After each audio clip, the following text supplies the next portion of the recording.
I'm here at one of the thermal power plants operated by DTEK, Ukraine's largest private energy company. Now, for security reasons, we can't disclose exactly whereabouts we are or what the damage has been. What we can say is that this plant is one of the victims of Russia's relentless campaign against Ukraine's energy infrastructure this autumn and winter. It's one of the plants that has been damaged by missiles and drones. And despite that, the energy workers are here round the clock repairing the damage, desperate to get it up and running in time for the winter period. Problem is, the temperatures are dropping, the nights are getting longer, and Ukrainians across the country are plunged into blackouts.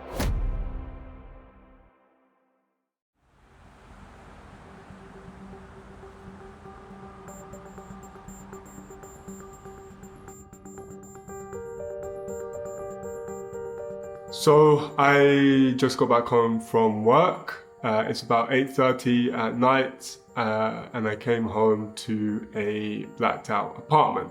That's because in Ukraine for the last few months, there have been these scheduled power outages since Russia's been hammering the energy grids and energy facilities. So in order to save the grids and not overburden it, electricity is essentially rationed throughout the country. Sometimes the blackouts last 4, 5, 6 hours. Some people, I remember last month or so, some of my friends didn't have power for like a couple of days at a time.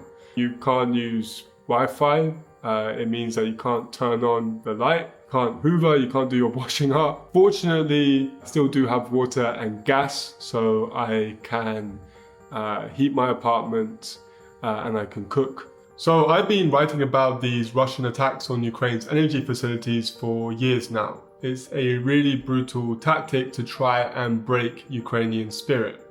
But fortunately so far we've seen that it's failed, and Ukrainians have adapted and survived with these generators, with power banks. But this year it's a lot tougher. Starting in September, October, Russia has launched huge attacks on energy facilities. Sometimes one infrastructure can come under an attack with 40 drones and several missiles, including ballistics. Now, that doesn't mean that Ukraine's plants are completely off. What happens is energy workers who stay on site, they begin to repair the plants themselves. It's really a massive race against time. But what's going to happen in January and February when temperatures can plummet to around negative 20 degrees Celsius? Well, it's going to be the question that Ukraine has to answer this winter. So the electricity came back on at some point during the night, which is good because going to bed without electricity and then waking up in the darkness is pretty depressing. So it's 6 a.m. now, as you can see. I'm ready to go out. We are going to go take a trip to an undisclosed location to see some undisclosed things. Now we have to be super secretive about where we're going and what exactly we're going to see, but we are going to see a plant that has been damaged by heavy strikes. Okay, so it's lovely and quiet this morning, but in a few hours when the electricity goes out, this neighborhood is gonna be buzzing with the sound of generators, and this is something you see everywhere around Kyiv and other cities that have been hard hit. So you can see them here. You have these giant generators pretty much everywhere around major businesses, supermarkets, offices. Without them, the city just wouldn't really survive. They are a total lifesaver here.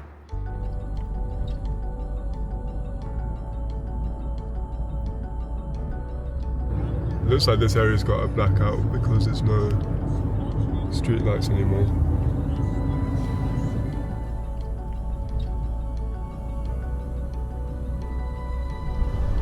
So we're on our way to the thermal power plant now, and as we were coming out of Kyiv, we saw how the part of the city was still in blackouts.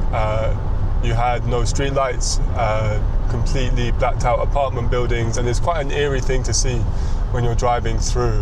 It was just kind of on the cusp of the morning. But that's how much of the city is now, and a lot of other cities as well that are suffering these relentless attacks. And it comes as DTEK is suffering really heavy strikes. DTEK is one of the largest power producers in Ukraine. It's the largest private power producer. They have plants all over the country.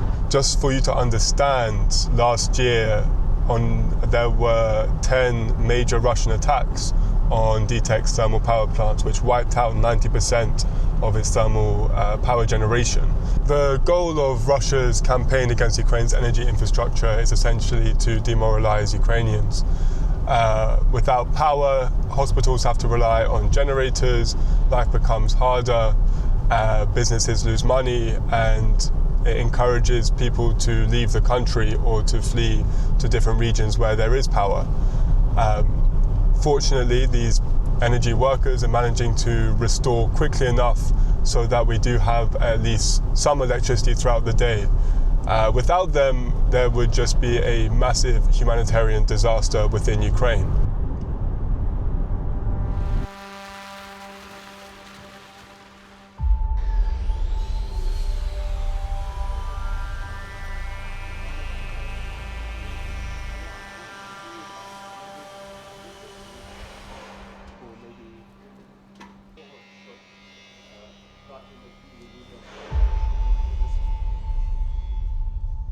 So we're at the plant now, and I mean, it's really quite shocking what you're seeing here. Just driving up to the entrance, which we cannot show you for security reasons, you see burnt out cars and a building that's just been absolutely torn apart.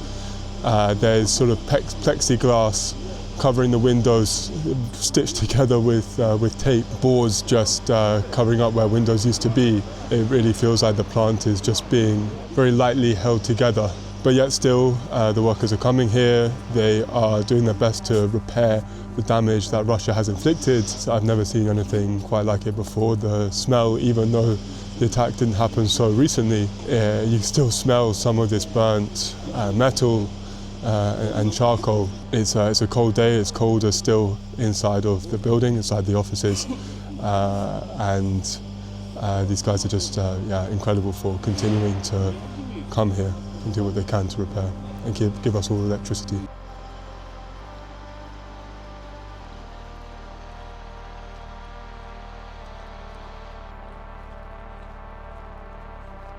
Кожна з атак, ті, що відбувалися на наше підприємство, вона кожна наступна стає все сильнішою, все агресивнішою і завдає ще більш ушкоджень для нас. Тому, коли ми дивилися, як залетають дрони і ракети, ми всі їх бачили, як вони летять, як вони попадають по території. Це дуже сильно б'є по нервовій системі. Ти сподіваєшся про те, що люди, котрі залишилися на підприємстві, чи вони всі сховалися в укриття, чи вони живі, чи з ними все добре. Потім думаєш про те, а що ж з устаткуванням, бо дуже багато сил вкладено в те, щоб воно працювало. Його відновили після минулого обстрілу, воно б мало працювати, а зараз ще один обстріл. Ти думаєш, а скільки ж роботи ще доведеться сюди вкласти? Кожна атака б'є все прицільніше, більш точніше і наносить більше ушкоджень. Ми розуміємо, що це не останній обстріл. Зима буде дуже складна, тому що ви самі це бачите, як це відбувається. Але ми її пройдемо. І за зимою буде весна, буде літо. І ми так само думаємо, що і ми будемо підніматися, відроджувати і давати ще електроенергії дуже багато. Тільки воно припинило, тільки ракети падати, ще воно все горить, а люди все біжать туди для того, щоб щось потушити, щось врятувати, щоб знов відновити це все.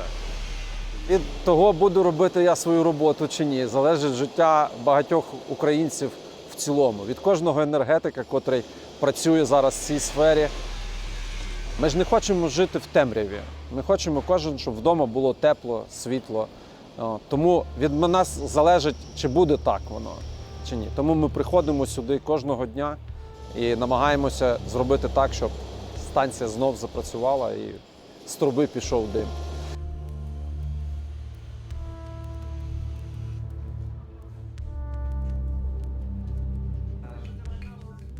So right now we are inside the control room. It's the kind of heart of the power plant. outside of this control room, it's completely blackened from the attacks. But in here, you can see that they have barricades and protective measures. That's because the workers during the attack stay in here to make sure the plant still operates safely during the attacks.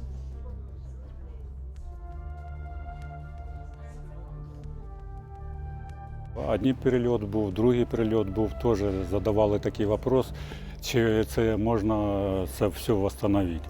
Її вже восстанавливали, тут теж була і криша.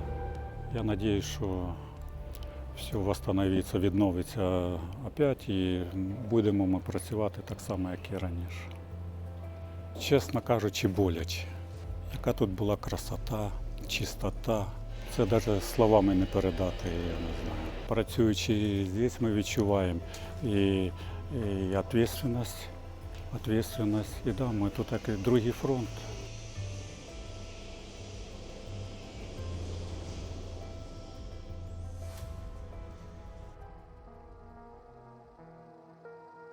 So it's the day after our visit to the thermal power plants, and there was another mass overnight attack on Ukraine's energy grids.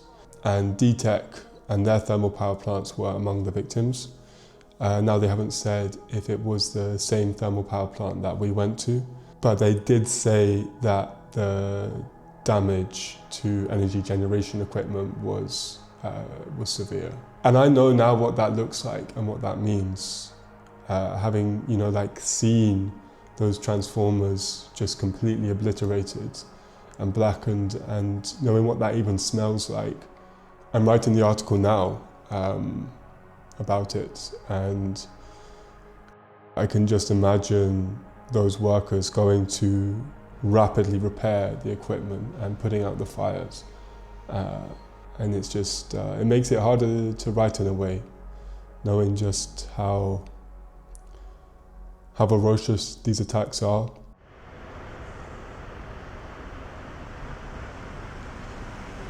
So it's been like 4 days since we visited this thermal power plant, and it's been a couple of days since the, well, I guess 3 days since the last mass attack on Ukraine's energy grid. The blackouts just got worse, really. I mean, today in my apartment, had in total since like 5 in the morning, just 6 hours of electricity. It's now 9 o'clock at night, and the lights went out last at 5:30 p.m. and they won't come back on again for the rest of the day. It's really tiring. It's really exhausting and depressing coming back in blackness. I mean, you can see here, I'm walking through central Kyiv. I mean, this is a busy neighborhood and there's just no street lights, no lights in the apartment buildings. It's a very bleak situation.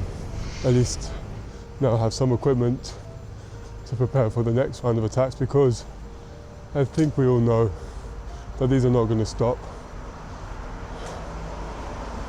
These are not going to stop anytime soon. I think it is just going to get worse and worse and worse. But yeah, thank God Ukraine has these workers, these energy workers.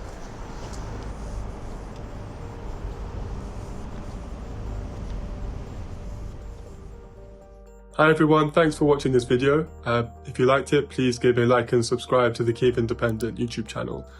Now, this wasn't an easy story to cover, but I think it's really important to show you what the energy frontline looks like in Ukraine, and to highlight those brave workers that continue to bring power and heating to Ukraine this winter.